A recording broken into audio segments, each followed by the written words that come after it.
Assalamualaikum warahmatullahi wabarakatuh. Pemirsa di mana saja Anda berada, selamat berjumpa kembali dengan channel YouTube Insan Dongeng. Pada kesempatan ini saya Bang Elgi akan melanjutkan rangkaian peristiwa zaman Jepang bagian kelima. Pengarang adalah Bapak Ahmad Bakri. Semoga beliau diterima iman Islamnya, ditempatkan di tempat yang layak di alam kuburnya, dan tak lupa kepada keturunannya semoga diberikan kesehatan dan keberkahan rezeki. Amin ya Allah ya Rabbal alamin. Terima kasih kepada semua subscriber yang selalu setia mengikuti. Selamat mendengarkan. Seekor anjing kurus yang meringkuk di muka pintu melengkapi pemandangan yang muram itu. Ada kopi dengan gula merah, kata tukang warung dengan suara sesak. Sikap duduknya tak berubah sesuai dengan aslinya tadi, bergerak pun enggan ia rupanya. Tak ada gula pasir, tanya ketua rombongan mempelai. Senyum pahit sebagai jawabannya. Gula merah pun jadilah.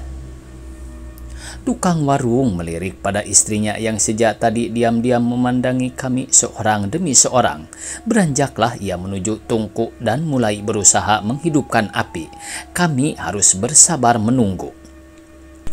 Sepi sekali di kebun-kebun, tak tampak orang bekerja. Kata saya iseng untuk mengisi waktu. Karena musim kemarau, karena musim kerja, sahut tukang warung. Musim kerja, mengapa tak tampak orang bekerja? Tanyaku heran. Kerja bakti untuk Nippon, semua laki-laki tak terkecuali. Paman, saya baru kembali. Dari mana? Margahayu, beginilah jadinya. Penyakit bengek kambuh kembali. Kerja apa di sana? Mencangkul, menggali, meratakan tanah, sahutnya dengan nada enggan. Untuk apa? Entah. Saya ingat Nippon sedang membuat lapangan terbang di Margahayu, Kabupaten Bandung. Berapa upahnya? Tanya saya pura-pura tak tahu, padahal ia tadi mengatakan kerja bakti. Upah? Tendangan dan tempeleng yang kami terima sebagai upah. Makan pun mengurus sendiri. Bakal dari kampung, katanya sambil meringis. Berapa lamanya orang bekerja di sana? 3 minggu. Nah, bergilir bukan? Setelah itu dapat menggarap kebun. Benar, tapi kembali ke kampung, tenaga sudah habis terperas. Mana kuat bekerja, baru saja napas akan pulih. Datang perintah baru untuk kerja bakti pula di tempat lain. Saya mengerti sekarang. Kerahkan anak cucu turun ke kebun. Pemuda-pemuda harus berlatih tiap hari, baris berbaris dan perang-perangan. Nippon yang melatih? Bukan, pemuda yang telah dilatih oleh Nippon di kota. Untuk dijadikan serdadu mereka itu? Entah, tapi mereka itu tiap hari berlatih dengan senjata tongkat bambu. Terlantarlah jadinya kebun kami, kata tukang warung dengan napas tersengal-sengal. Banyak sekali yang tersirat dari balik cerita penderita bengek itu. Kesedihan, penderitaan, kegemasan, dan keputusasaan. Bunyi mobil menderu dari arah Banjar. Sebuah truk tentara Nippon lewat, menerbangkan debu jalan yang kemudian mengendap di atas makanan gersang yang terhidang di warung itu. 2 orang heiho atau serdadu cadangan duduk di atas karung-karung di dalam truk itu. Jatah makanan untuk Nippon dan heiho, kata tukang warung dengan nada memelas. Ada Nippon di sana?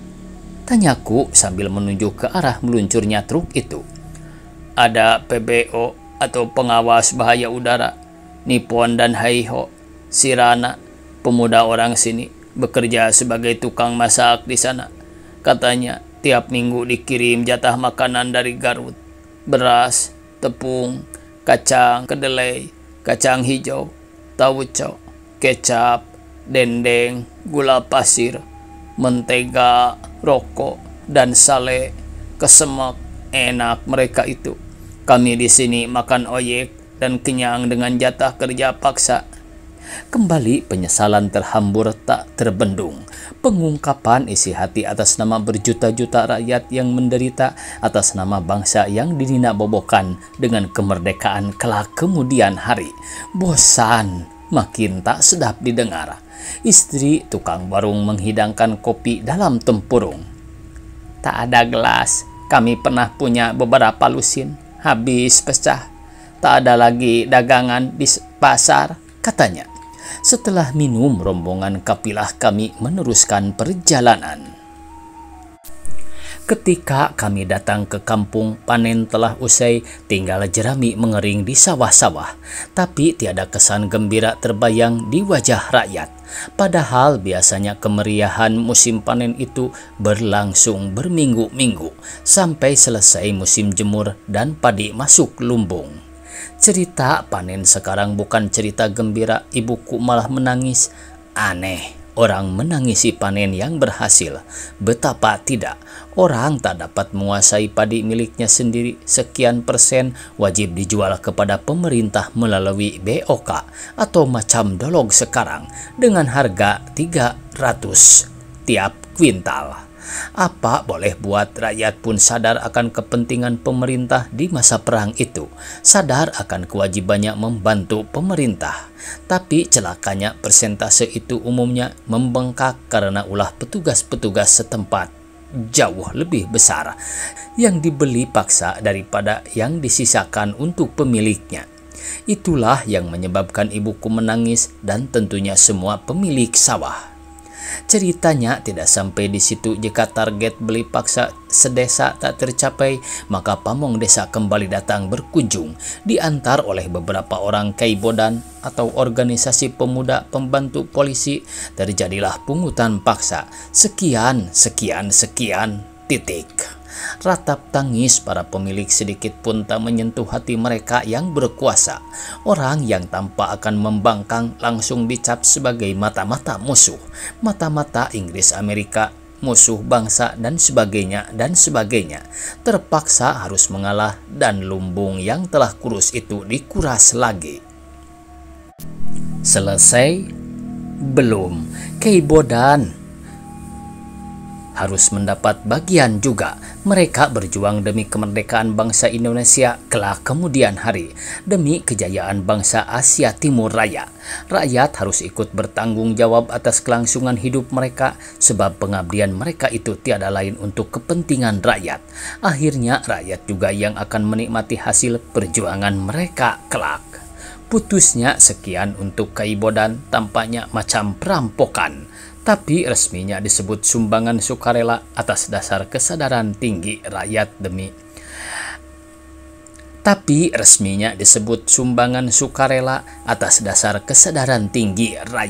demi tercapainya cita-cita bangsa untuk melepaskan diri dari belenggu penjajahan yang telah menjeratnya selama 3,5 abad.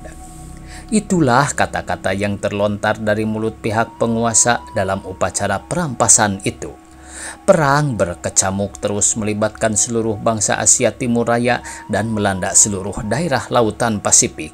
Perang suci untuk membasmi kolonialis imperialis dari muka bumi demi tegaknya kemanusiaan. Perang dahsyat yang disebut perang total dengan 2 front. Yang pertama, garis depan yang dihadapi oleh bala tentara dengan segala alat perangnya, dan kedua dengan segala alat perangnya, dan yang kedua disebut garis belakang, menjadi tanggung jawab seluruh rakyat dengan segala daya dan dananya. Seluruh rakyat, tua, muda, laki-laki, perempuan tak terkecuali. Mereka adalah juga prajurit-prajurit angkatan perang yang berjuang di front kedua. Harus selalu waspada, siap berjuang dan berkorban dengan disiplin perang. Pikiran, tenaga, dan harta harus disiapkan untuk kepentingan perjuangan. Sampai ke binatang-binatang ternak jika perlu harus pula ikut berperang dengan dagingnya sebagai santapan bagi mereka yang mempunyai sangkut paut dengan urusan siasat perang. Lagi-lagi rakyat dikumpulkan di balai desa, termasuk mereka yang masih berkabung atas kehilangan padi yang diserahkan atas dasar kesadaran yang tinggi. Ketua Jawa Hokokai atau Kebangkitan Rakyat Pulau Jawa mulai mengucapkan pidatonya tentang perang, tentang disiplin tinggi, tentang kesadaran dan kerelaan berjuang. Demi ini, demi itu yang hampir tiap hari merupakan suguhan cuma-cuma bagi rakyat yang telah makin kurus oleh penderitaan yang berlarut-larut.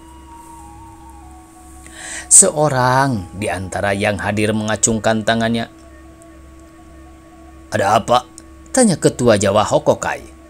"Bolehkah saya bertanya, Bapak?" kata orang itu. Tatapnya kosong jauh dari apa yang disebut semangat tinggi yang baru saja dipidatokan oleh Ketua Jawa Hokokai. "Saya kenal benar kepadanya, ia tetangga saya, namanya Rasdi. Ketika kecil kami sepermainan, sifatnya lincah dan kadang-kadang nakal, selalu riang dan banyak tingkahnya yang lucu-lucu.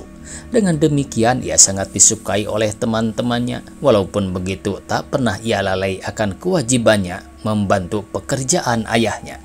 Sangat rajin ia bekerja. Setelah dewasa jadilah ia seorang petani yang menurut ukuran kampung boleh dikatakan berhasil.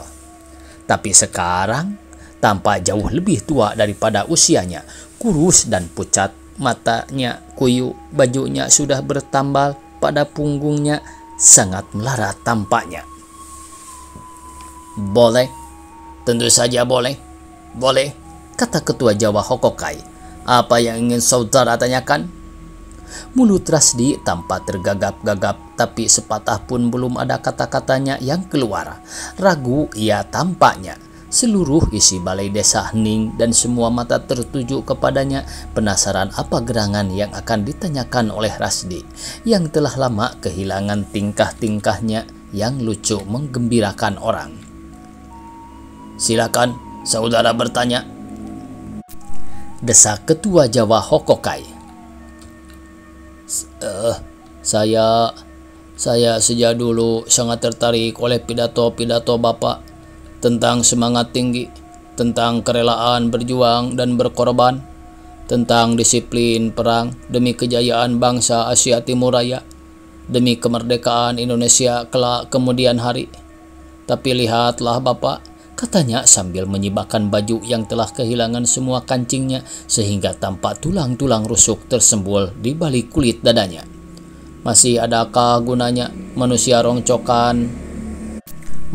rongsokan macam saya untuk cita-cita yang sangat mulia itu?" Berdesah bisik-bisik serempak seisi balai desa. Pak Kuwu menatap ke arah Rasdi dengan pandangan haru, bangkit dari kursinya kemudian pergi menuju kamar kerjanya. Tampak sekilas muka Ketua Jawa Hokokai agak memerah. Setelah tercenung beberapa saat, berkatalah ia, "Setiap orang tanpa kecuali dapat membaktikan tenaganya bagi kepentingan perjuangan sesuai dengan kemampuannya masing-masing. Mereka yang kuat bertugas memikul, yang kurang kuat bertugas menjinjing dengan kesadaran yang sama tingginya. Tiada sifat paksa, tiada pemerkosaan hak asasi dalam menunaikan tugas bangsa, tapi semua orang yang mengaku dirinya sebagai manusia yang cinta kemerdekaan harus serempak tampil, berhulupis kuntulo baris, rambate, ratahayu bahu-membahu dengan bala tentara Dainipon demi..." Kembali berbagai demi meluncur dari mulut Ketua Jawa Hokokai yang ditakdirkan berlidah pasih itu. "Tugas perang itu tidak hanya menghadapi musuh secara langsung," katanya meneruskan pidatonya, "tapi banyak sekali macamnya. Dapatkah bala tentara menyerang dan menghadapi serangan musuh jika tak ada juru masak yang menyiapkan makanan untuk mereka? Dengan demikian, juru masak pun adalah prajurit yang besar jasanya.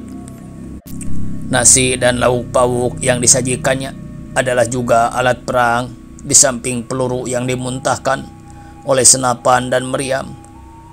Saudara-saudara maklum, perang itu menghamburkan biaya yang tak terhingga. Di samping itu, menyebabkan hancurnya sumber-sumber kekayaan. Pihak sekutu telah menghancurkan sumber-sumber minyak sebelum mereka mengundurkan diri, dengan maksud melumpuhkan pihak kita, karena minyak itu merupakan alat perang yang sangat penting untuk menjalankan mobil-mobil, kapal-kapal, dan pesawat-pesawat terbang. Haruskah bala tentara Dai Nippon menyerah kepada pihak sekutu? Hening seisi balai desa. Haruskah bangsa Indonesia kembali menjadi budak penjajah? Hening seisi balai desa hening. Bagaikan tak acuh akan pertanyaan ketua Jawa Hokokai yang penuh semangat itu. Tampaknya mereka itu tak lebih dari sekumpulan area yang tak berjiwa. Tatapnya kosong, tiada sinar kehidupan terpancar dari mata mereka. Seorang Kyai Bodan yang sejak tadi berdiri di pintu samping balai desa dengan sigap tampil ke depan. Tidak, tidak, tidak, Dai Nippon tidak boleh kalah. Indonesia tidak boleh dijajah kembali, teriaknya penuh semangat. Inggris bagero, Amerika bagero, Tenohaika banjai, Dai Nippon banjai, Indonesia banjai. Benar, Dai Nippon harus menang. Indonesia harus merdeka. Biar semua sumber minyak hancur, Nippon tidak kekurangan akal. Bumi Indonesia subur, bumi Indonesia makmur. Benarkah itu, saudara-saudara? Kata ketua Jawa Hokokai sambil menyeka sudut mulut dengan ibu jarinya. Hening tiada tepuk tangan untuk kesuburan dan kemakmuran bumi Indonesia. Rasdi kembali menyibakkan baju rombengnya, memperlihatkan tulang-tulang rusuknya kepada seorang teman di sampingnya. Saudara-saudara, biji buah kaliki dapat menghasilkan minyak pelumas untuk kapal-kapal dan pesawat-pesawat terbang. Saudara-saudara adalah prajurit-prajurit garis belakang. Tanamlah kaliki sebanyak-banyaknya demi kemenangan perang di pihak kita, demi kemerdekaan Indonesia kelak kemudian hari. Tanamlah, tanamlah. Sekali lagi tanamlah kaliki. Sekarang juga. Janganlah pekerjaan yang mulia itu ditangguh-tangguhkan. Napas seisi balai desa berdesah serempak memecah keheningan yang mencekam. Kepala desa yang telah kembali duduk di tempatnya semula menengadah ke arah langit-langit, seperti seorang anak yang asyik mengamati seekor cecak yang sedang mengintai mangsanya, tanpa ia menghela napas. Tapi,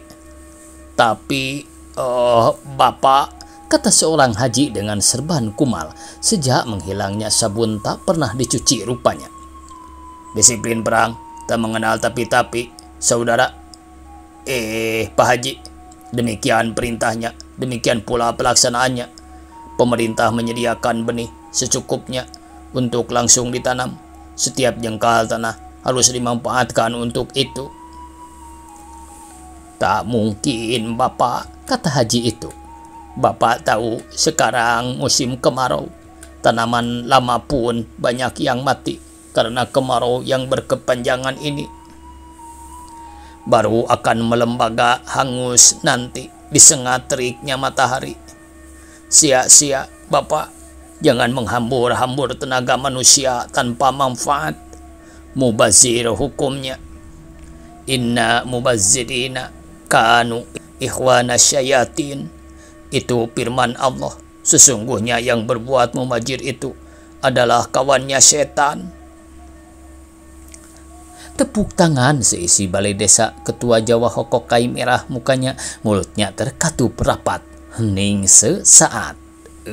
Waktunya habis pemirsa. Billahi taufiq wal hidayah. Wassalamualaikum warahmatullahi wabarakatuh.